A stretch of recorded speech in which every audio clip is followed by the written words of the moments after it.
Hai penutur bahasa kita, kali ini materi pembelajaran yang akan kita bahas mengenai menyusuri nilai dalam hikayat. Sebelum masuk ke pengertian hikayat, cobalah jawab pertanyaan pemantik berikut. Pertanyaan pemantik. 1. Apakah di daerah kalian terdapat kisah lama yang disampaikan secara turun-temurun? 2. Apakah seluruh kisah tersebut masuk akal? 3. Bandingkanlah kisah yang kalian miliki dengan kisah temanmu. Apa saja persamaan dan perbedaan antara kisah tersebut? Jawaban dari setiap pertanyaan tadi pastilah beragam. Tiap tempat atau daerah memiliki kisah lama yang berbeda dan disampaikan secara turun-temurun. Meskipun terkadang kisah tersebut tidak masuk akal, namun tetap dipercaya oleh masyarakat dan menjadi kearifan lokal yang khas. Berikut beberapa pokok bahasan pada materi hikayat. 1. Pengertian atau definisi hikayat. 2. Mengidentifikasi ide dan makna kata dalam hikayat. 3. Membandingkan karakterisasi dan plot pada hikayat dan cerpen. 4. Menggunakan kaidah bahasa dalam hikayat dan cerpen. Pengertian hikayat. Kata hikayat diturunkan dari kata bahasa Arab, haka, yang mempunyai arti, menceritakan, menirukan, mewartakan, menyerupai, berkata, meneruskan, dan melukiskan, Bariyat dan kawan-kawan. Sastra hikayat ialah sastra lama yang ditulis dalam bahasa Melayu. Sebagian besar kandungan ceritanya berkisar dalam kehidupan istana. Unsur rekaan merupakan ciri menonjol dan pada lazimnya mencakup bentuk prosa yang panjang. Hikayat ialah karya sastra lama Melayu berbentuk prosa yang berisi cerita, undang-undang, dan silsilah bersifat rekaan, keagamaan, historis, biografis, atau gabungan sifat-sifat itu. Hikayat dibaca untuk pelipur lara, pembangkit semangat juang, atau sekadar untuk meramaikan pesta. Sumber KBBI. Mengidentifikasi ide dan makna kata dalam hikayat.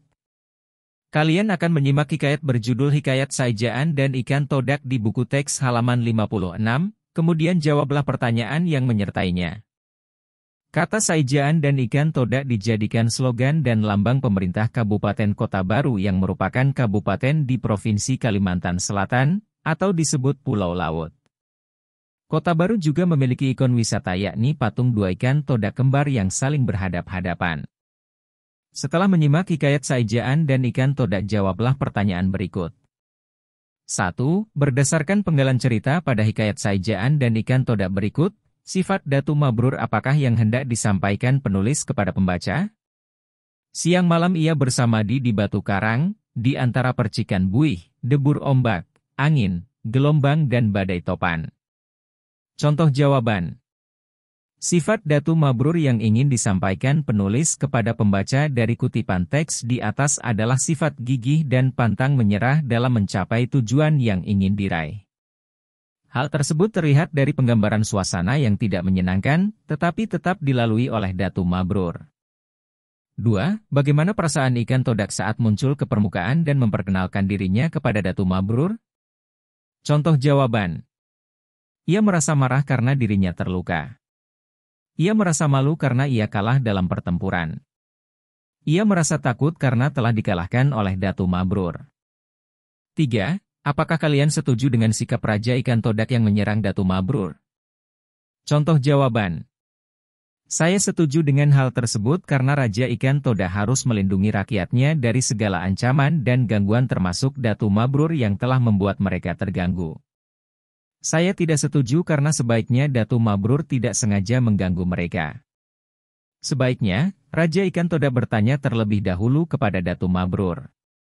Siswa punya hak menjawab setuju atau tidak setuju dengan catatan dapat menyertakan alasan yang logis.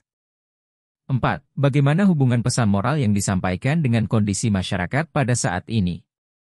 Contoh jawaban. Pesan moral dalam hikayat di atas adalah pentingnya bekerja sama dan saling membantu. Hal tersebut masih berlaku hingga saat ini. 5. Tentukan apakah pernyataan berikut ini benar atau salah. Datu Mabrur ingin memiliki pulau yang dapat ia tinggali dan kuasai. Pernyataan tersebut salah. Pulau impiannya akan menjadi tempat tinggal bagi anak cucu dan keturunannya, bukan untuk dikuasai seorang diri. Datu Mabrur dapat mengatasi serangan ikan todak. Pernyataan tersebut benar. Ikan todak menyerang Datu Mabrur karena telah sengaja menyakiti pasukannya. Pernyataan tersebut salah. Raja ikan todak menyerang Datu Mabrur karena Samadi Datu Mabrur membuat lautan bergelora dan membuat ikan terusik. Saijaan berarti saling membantu. Pernyataan tersebut benar. Proses munculnya daratan baru dari dasar laut terjadi sejak tengah malam hingga pagi hari. Pernyataan tersebut benar. Baiklah penutur bahasa kita, itulah pembahasan awal teks hikayat mengenai pengertian hikayat dan identifikasi informasi yang ada dalam hikayat Saijaan dan Ikan Todak. Pada video berikutnya, kita akan membaca untuk menilai dan mengkritisi karakterisasi dan plot pada hikayat dan cerpen serta mengaitkannya dengan nilai-nilai kehidupan yang berlaku pada masa lalu dan sekarang. Sampai jumpa.